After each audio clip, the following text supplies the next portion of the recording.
ତ ଏବେ ମୁଁ ଯୋଉ ଜାଗାରେ ଅଛି ସେଇଟା ହଉଛି ବସଷ୍ଟାଣ୍ଡ ପାଖର ଗୋଟିଏ କାଚ ବ୍ରିଜଟା। ଆଉ ମୋ ସାମ୍ନା ପଟରୁ ଆପଣମାନେ ଦେଖି ବି ପାରୁଥିବେ କି ଯେ ଗ୍ଲାସ ଲାଗିଛି। ମତେ ଦେଖିବା ମାତ୍ରେ ହିଁ ବାହାରି ଆସୁଛି, କେତେ ବଢିଆ ଲାଗୁଛି। ଏଇଟା ହଉଛି ଗଣ୍ଡା। ଏଇଠୁ ମୁଁ ଏଇଠୁ ବହୁତ ଦୂରରେ ଅଛି, ସେଥିପାଇଁ ବହୁତ ଛୋଟ ଦେଖା ଯାଉଛି। ଆଜି ଆମେ ଦୁନିଆକୁ ମୁଁ ରହୁଥିବା ଜାଗାର ସବୁଠୁ ବହୁତ ସୁନ୍ଦର ଗୋଟିଏ କାଚ ବ୍ରିଜ।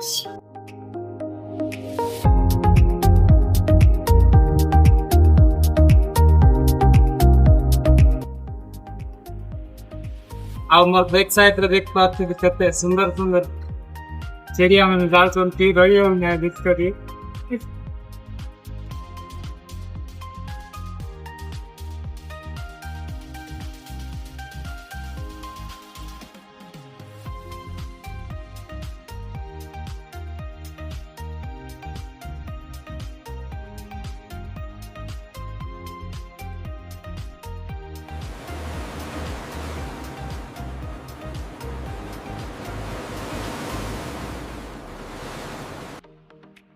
ତ ହ୍ୟାଲୋ ଭାଇ ମାନେ, କେମିତି ଅଛନ୍ତି?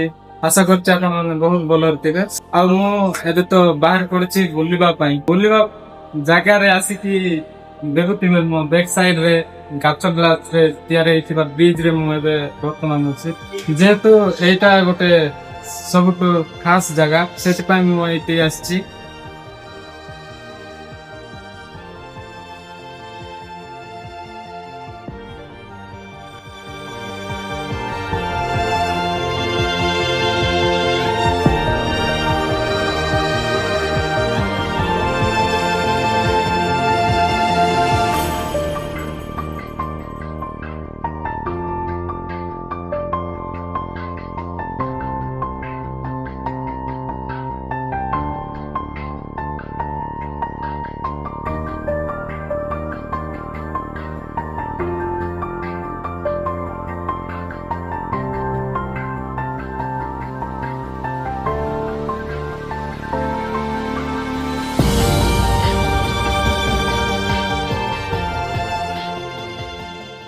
ତ ଗାଇସ୍ ଦେଖନ୍ତୁ ବାଘ, ଏଇଟା କେତେ ବର୍ଷର ବାଘ ସେଇଟା ତ ମୁଁ ଜାଣିନି, କିନ୍ତୁ କହୁଛନ୍ତି କି ଯେ ଆର ହାତ ଗୋଡ ଆଉ କାମ କରୁନି। ଆକୁ 3ଟି ବାଉଣ୍ଡ୍ରି ମାନେ 3ଟି ସେପରେଟ ଲୁହାର ଜାଲରେ ବନ୍ଦୀ କରିକି ରଖାଯାଇଛି।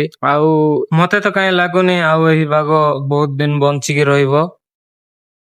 ତ ଏବେ ମୁଁ ଯୋଉ ଜାଗାରେ ଅଛି ସେଇଟା ହଉଛି ବସଷ୍ଟାଣ୍ଡ ପାଖର ଗୋଟିଏ କାଚ ବ୍ରିଜଟା। ଆଉ ମୋ ସାମ୍ନା ପଟରୁ ଆପଣମାନେ ଦେଖି ବି ପାରୁଥିବେ କି ଯେ ଗ୍ଲାସ ଲାଗିଛି। ମୋ ବ୍ୟାକ୍ ସାଇଡ କ୍ୟାମେରାରୁ ଦେଖ ଯେ ଏଇଠି ଗ୍ଲାସ ଗୁଡାକ ଲାଗିଛି। ଆଉ ଟୋଟାଲି ରାଉଣ୍ଡଲି ବନା ହେଇଛି, କାହିଁକି ନା ଲୋକଙ୍କୁ ଏ ସାଇଡ ରୁ ସେ ସାଇଡ ଯିବା ପାଇଁ ଅସୁବିଧା ନ ହଉ। ଏଇଟା ହଉଛି ଟୋଟାଲ ଡେଭଲପମେଣ୍ଟ, ଯାହା ଆମ ଓଡିଶାରେ ଏପର୍ଯ୍ୟନ୍ତ ଦେଖିବାକୁ ବି ମିଳିନି। ଆଉ ଫାଇନାଲି ଆମେ ଆସିକି ପହଞ୍ଚି ଯାଇଛୁ ଜୁ ରେ। ଏଇଟା ହଉଛି ଚିତାବାଘ। ଏଇଟା ଟିକେ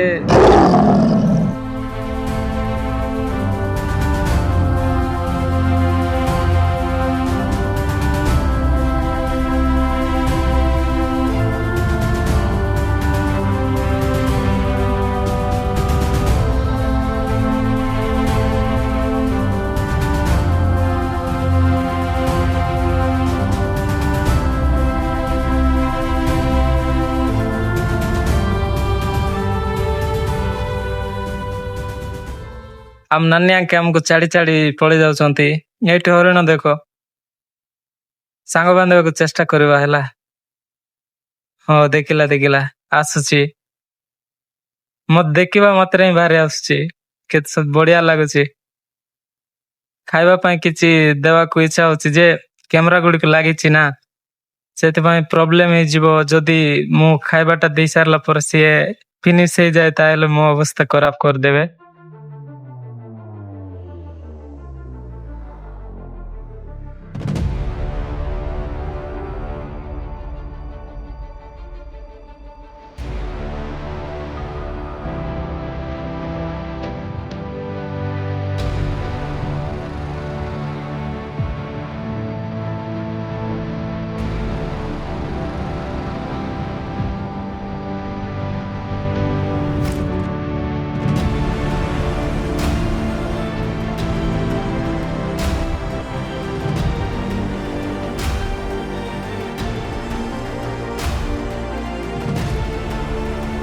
ଏଇଟା କି ଜିନିଷ? ଏଇଟା ତ କିଛି ମଇଁଷି ଟାଇପ ର ଦେଖା ଯାଉଛି, ବଟ୍ ଏଇଟା ହରିଣ ହିଁ।